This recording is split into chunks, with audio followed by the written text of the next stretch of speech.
It's Sam, and today I was going to talk about how I deal with my depression. Well, I've dealt with depression for about 8 years, maybe. I was diagnosed technically in eighth grade, but my parents said they noticed it in me in fifth grade. And at first, it kind of got really bad because I didn't really know I had it. My parents noticed it in me in fifth grade until they really told me.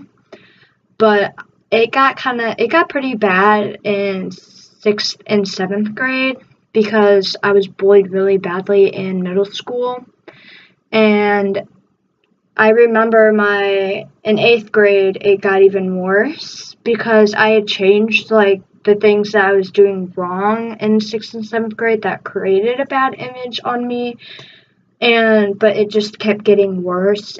This one girl would tell me to kill myself a lot, and anything and everything they could pretty much, yeah, anything and everything someone could say to me that would bring me down more, they would take the opportunity to say it. And keep in mind that I did go to the office and the counselors almost every day about it, and they're like, oh, okay, we'll talk to them. Okay, well, that obviously didn't do anything because, I mean, it's my word against theirs, and they would say, oh, no, we wouldn't do that. And so, unless I had evidence, they couldn't do anything. And I didn't get a phone until I was a sophomore in high school. So, the only way they could actually hurt me was to bully me in person. So, and how I dealt with it at first is I really didn't deal with it. In eighth grade, I started cutting, and then at the end of eighth grade, it did get better because I think the office finally did start stepping up like what was going on. Like they told me that if anything was said to me, I needed to go straight to the office, and so I would do that. And I think the office finally like maybe said like if this happens again, there's going to be punishment. I really don't know what the office said to them, but I know it finally stopped. And I'm thinking maybe they didn't really care anymore because my mom would always remind me not to show them that it bothered me, so I made sure that I didn't show that. So they didn't know I was cutting. I would always wear long sleeves. I still wear long sleeves, not because I'm cutting, but from like the scars from not only eighth grade, but I was also bullied a lot in high school. And so I used to cut in high school. And sophomore year was probably my worst year because I was sent to the hospital one time because I was writing a suicide note in class, and a girl saw me. I had my brightness down like all the way, but I think I don't know how she still saw it, but she did. And I think that kind of woke me up, but I still didn't know how to, like, I didn't want to get better at that point. I was almost like in my comfort zone being depressed. And then this summer before my junior year started, something like finally clicked. I'm like, I need to like actually try in school. I need to like get better grades. Like I want to be happy. I don't want to live like this. Like I'm tired of my parents having to walk on eggshells because I might just blow up on them, because I would do that all the time. And then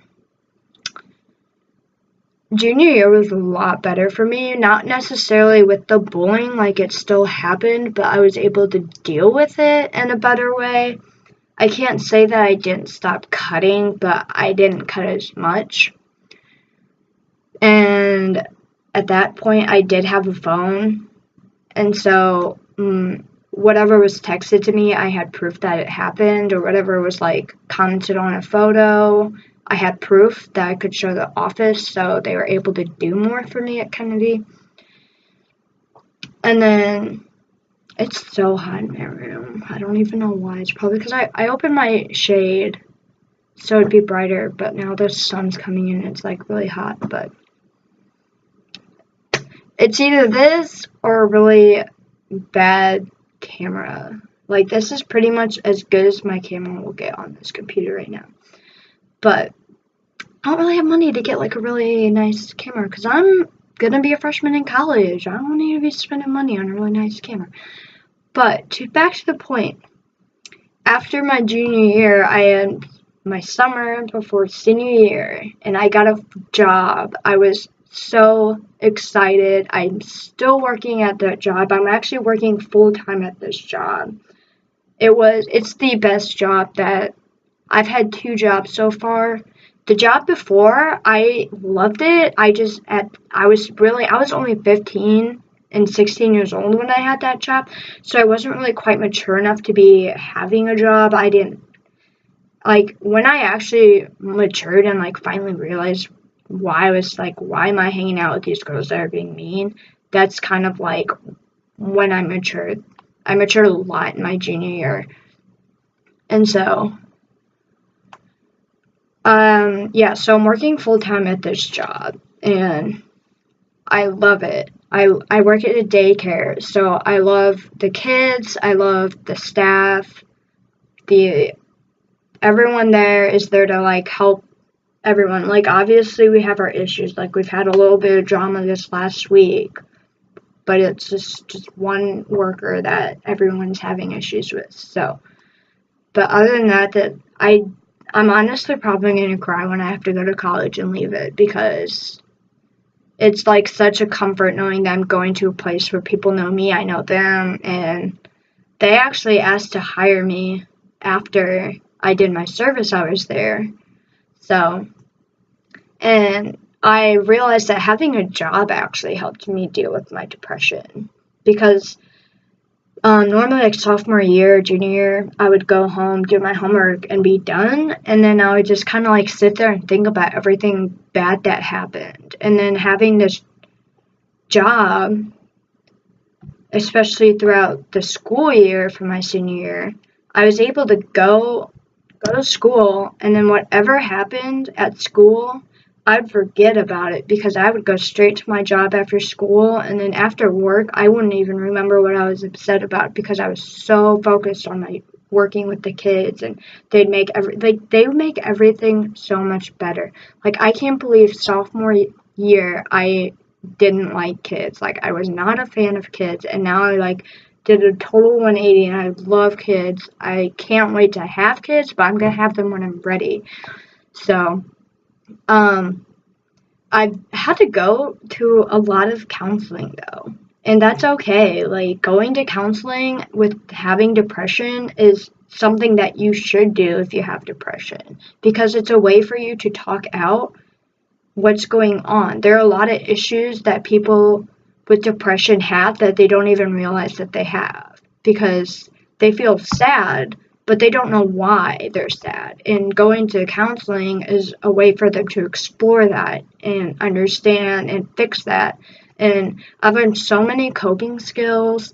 The one thing that really stopped me from cutting was getting the semicolon tattoo for mental health awareness, because I told myself that if I ever cut, I would have to get it removed. And I know that it's painful and it's extremely expensive to get a tattoo removed.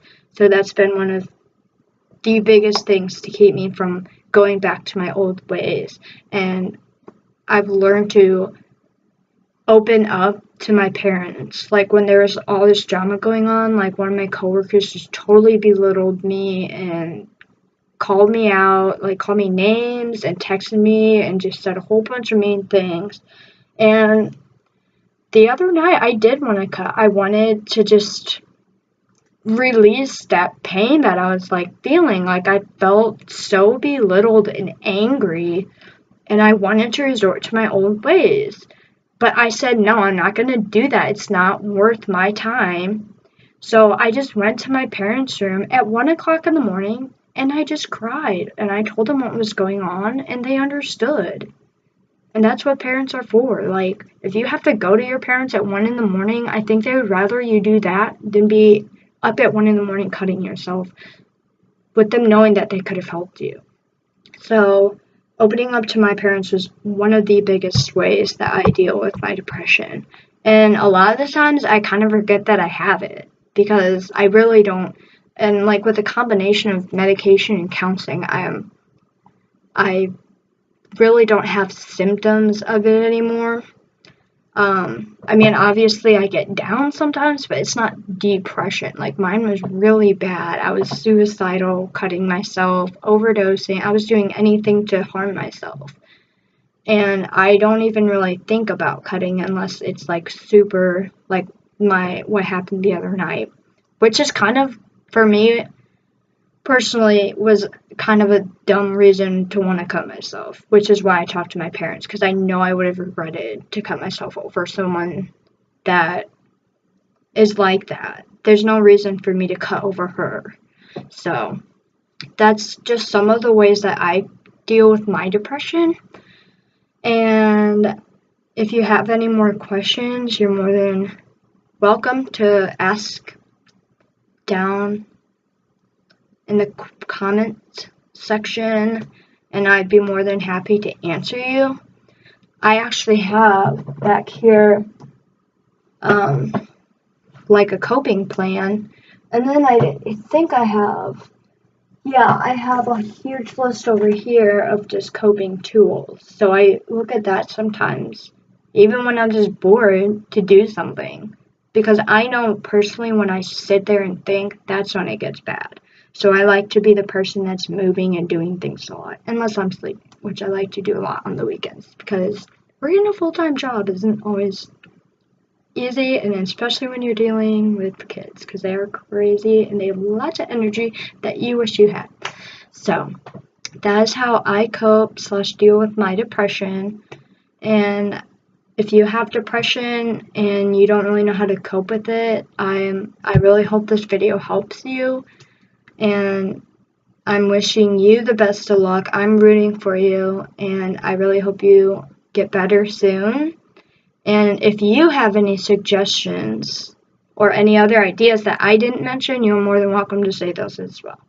So I will talk to you guys later. Bye.